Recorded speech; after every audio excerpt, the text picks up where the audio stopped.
नमस्ते बच्चों। आज हमारा नया टॉपिक है मैट्रिक्स में एलिमेंट्री ऑपरेशंस और ट्रांसफॉर्मेशन ऑफ ए मैट्रिक्स। तो हमारे पास टोटल 6 ऑपरेशंस हैं, 3 रो के लिए हैं एंड 3 कॉलम के लिए। तो वी हैव 6 ऑपरेशंस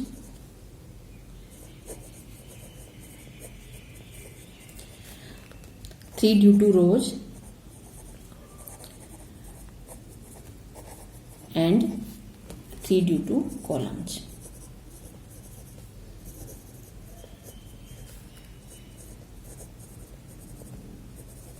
तो देखते हैं वो क्या है। तो फर्स्ट है द इंटरचेंज ऑफ एनी 2 रो और कॉलम्स। 2 रो या कॉलम को हम एक दूसरे से चेंज कर देंगे और उसको इस तरह से लिखेंगे। मान लो हमें ith रो को jth रो से इंटरचेंज करना है, तो इस तरह से लिखेंगे, या ith कॉलम को हमें jth कॉलम से इंटरचेंज करना है, तो इस तरह से लिखेंगे। जैसे एक एग्जांपल अगर लें हमें एक मैट्रिक्स का, यहाँ पे लिखते हैं 3√5 0 7, ऐसे हमने लिख लिया। अगर इसमें से मैं फर्स्ट रो को सेकंड रो से इंटरचेंज करना चाह रही हूं, तो इस तरह से मैंने लिख दिया। इसका मतलब हो गया फर्स्ट और सेकंड रो को हम इंटरचेंज कर रहे हैं। और अब नया मैट्रिक्स क्या बनेगा इंटरचेंज करने के बाद? फर्स्ट रो को सेकंड वाली रो की जगह और सेकंड रो को फर्स्ट वाली रो की जगह, तो हमारा इस तरह से मैट्रिक्स बन जाएगा। इसी तरह अगर कॉलम को चेंज करना है, अगर फर्स्ट कॉलम को सेकंड कॉलम से चेंज करना है, तो क्या बन जाएगा नया मैट्रिक्स? 3 0 यहां आ जाएगा, √5 7 यहां आ जाएगा, एंड 3 0। तो इस तरह से हमें करना है। सेकंड है the multiplication of the elements of any row or column by a non zero number. किसी भी रो या कॉलम के जो एलिमेंट्स हैं उनको हम एक नंबर 0 नहीं होना चाहिए, कोई भी नंबर हो सकता है, और उससे हम मल्टीप्लाई कर सकते हैं। कैसे? पहले हम लिखेंगे कैसे उसको, सिंबल से। मान लो ith रो को मुझे किसी भी स्केलर से मल्टीप्लाई करना है, तो इस तरह से लिखेंगे हम। अगर मुझे jth कॉलम को, अब की बार जे ले लेते हैं, किसी भी स्केलर से मल्टीप्लाई करना है, के लिया मैंने, तो हम उसको ऐसे लिखेंगे। तो इस तरह से हम लिखेंगे, जैसे एग्जाम्पल से हम करते हैं। एक और एग्जाम्पल ले लेते हैं, 1 2 7 9। इसमें मुझे फर्स्ट रो को 2 से मल्टीप्लाई करना है, तो हम इसको ऐसे पढ़ेंगे, R1 एग्जिस्ट 2R1। तो जो मैट्रिक्स मेरा बनेगा वो क्या बनेगा? जब मैं ये ऑपरेशन लगाया मैंने इस पे, तो जो R1 है, R1 को एग्जिस्ट किया है 2R1। अब मुझे 2R1 मतलब हर एक एलिमेंट को 2 से मल्टीप्लाई कर देना पड़ेगा। तो अब मैं यहाँ पे लिखूंगी 2, यहाँ पे 4, और बाकी कुछ नहीं छेड़ेंगे, बाकी जो है वो यूं का यूं ही रहेगा। इस बात का हमें ध्यान रखना है। ये 2 है। जैसे इसी पे अगर मैं लगाऊं, C2 कॉलम को मुझे 1/3 से मल्टीप्लाई करना है। C2 exist 1/3 C2। तो जो मैट्रिक्स है क्या बन जाएगा? अब C2 कॉलम के ऊपर मुझे ये ऑपरेशन लगाना है, तो C1 कॉलम पे तो कुछ फर्क नहीं पड़ेगा, वो तो यूं का यूं लिख दो। और पर C2 कॉलम को मुझे 1/3 से मल्टीप्लाई करके लिखना है, तो यहाँ पे 2/3 हो जाएगा, और यहाँ पे 9/3, तो 3 आ जाएगा। तो इस तरह से लगाना है। थर्ड ऑपरेशन है the addition to the elements of any row or column and the corresponding elements of any other row or column. तो एक रो या कॉलम को दूसरे रो या कॉलम से आपस में उनके कॉरस्पॉन्डिंग एलिमेंट्स को अगर हम ऐड करेंगे, पर उससे पहले कोई दूसरा रो या जो कॉलम जिसको हम ऐड कर रहे हैं उसको हम मल्टीप्लाई करेंगे by any non zero number. तो किस तरह से? मान लो मुझे Ri को एग्जिस्ट करना है, ith रो को, और मुझे ith रो में अब jth रो को और 2 से मल्टीप्लाई करके ऐड करना है। इसी तरह से कॉलम पे लग जाएगा, कोई भी कॉलम हम लिख सकते हैं। तो अब कॉलम का एक लिख देते हैं। मान लो अब यही है कि jth कॉलम है, jth कॉलम में अब मुझे कुछ ऐड करना है। ith कॉलम है मेरे पास, उसको मुझे 1/2 से मल्टीप्लाई करके ऐड करना है। तो इस तरह से लगेगा। एग्जाम्पल से हम देखते हैं। 3 ऑर्डर का लेते हैं एक एग्जाम्पल। 105√273(1)2(3। तो अगर मुझे इसमें फर्स्ट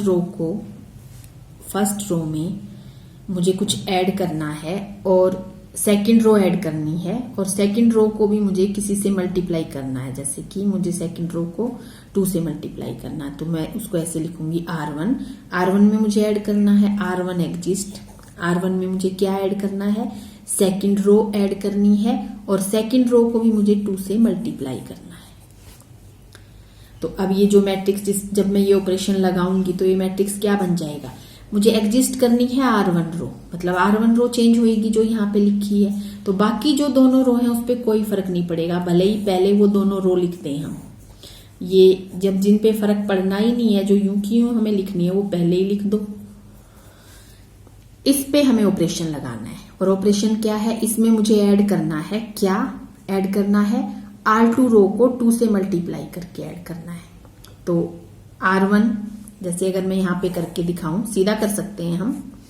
R1 का पहला एलिमेंट है 1, और उसमें मुझे क्या ऐड करना है, R2 का कॉरस्पॉन्डिंग एलिमेंट और 2 से मल्टीप्लाई करके 2√2 ऐड करना है। तो मेरे पास यहाँ का जो नया एलिमेंट बना वो क्या बना, 1 + 2√2। अब R1 का सेकंड एलिमेंट, मुझे उसके कॉरस्पॉन्डिंग जो एलिमेंट है सेकंड रो का, उसको 2 से मल्टीप्लाई करके ऐड करना है। तो 0 + 7 2 जा 14, तो यहाँ पे क्या बना, 14 बन गया। इसी तरह मुझे 5 में ऐड करना है क्या, इसका ये वाला एलिमेंट 2 से मल्टीप्लाई करके 6 हो जाएगा यहाँ पे, तो 6 5 11 बन जाएगा, तो यहाँ 11 बना। तो इस तरह से हमें करना है। इसी तरह हम कॉलम पे लगा सकते हैं। यहाँ पे जैसे अब मैंने एडिशन का साइन डाला है, ऐड किया है, तो सब्ट्रैक्ट भी कर सकते हैं। ये ऑपरेशन सब्ट्रैक्शन पे भी लग सकता है। जैसे अगर हम इसी एग्जांपल में कॉलम को करके देखते हैं, जैसे अगर मुझे C2 को एग्जिस्ट करना है, C2 कॉलम को चेंज करना है, और C2 में से मुझे माइनस करना है 3RC3। कॉलम है तो कॉलम पे ही करेंगे, फिर रो है तो रो पे ही। तो अब ये जब ऑपरेशन में इस पे लगाऊंगी तो क्या बनेगा मेरे पास, तो मुझे C2 को ही चेंज करना है, बस C2 ही चेंज होगा मेरा, क्योंकि यहां मैंने लिखा है C2 exist.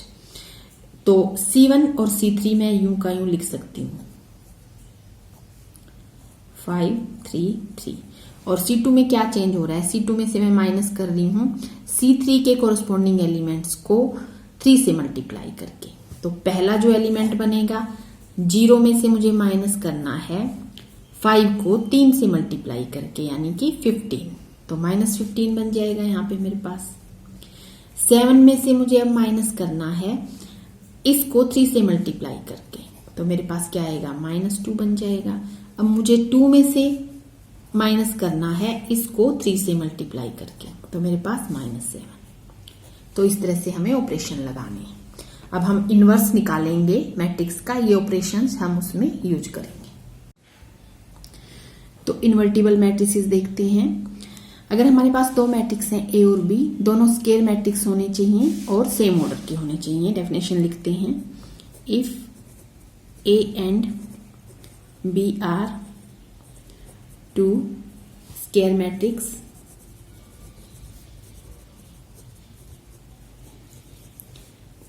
And are of same order, order दोनों का सेम होना चाहिए, दोनों स्केयर मैट्रिक्स होने चाहिए, सच दैट अगर A और B को मल्टीप्लाई करें तो इक्वल आए, अगर हम B और A को मल्टीप्लाई करें दोनों इक्वल आए। पीछे मल्टीप्लिकेशन में हमने पढ़ा था वैसे इक्वल नहीं होते हैं, पर यहाँ पे जब इक्वल आए और उनका आंसर भी इक्वल टू आई, यानी आइडेंटिटी मैट्रिक्स क्या आए, आई आइडेंटिटी मैट्रिक्स होता है और उसी ऑर्डर का, तो द इनवर्स ऑफ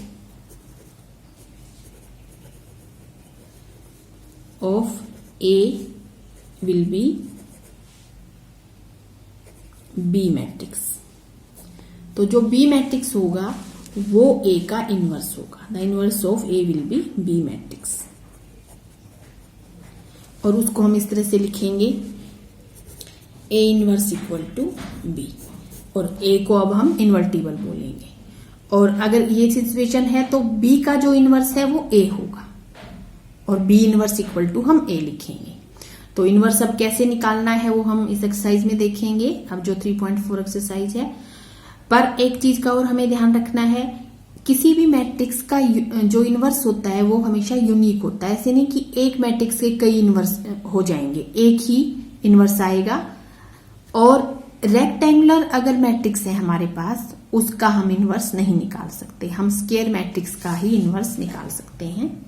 तो 3.4 एक्सरसाइज करेंगे हम इसके बाद अब, और उसमें हम जो पीछे हमने ऑपरेशन पढ़े वो ऑपरेशन लगाएंगे और इनवर्स निकालेंगे।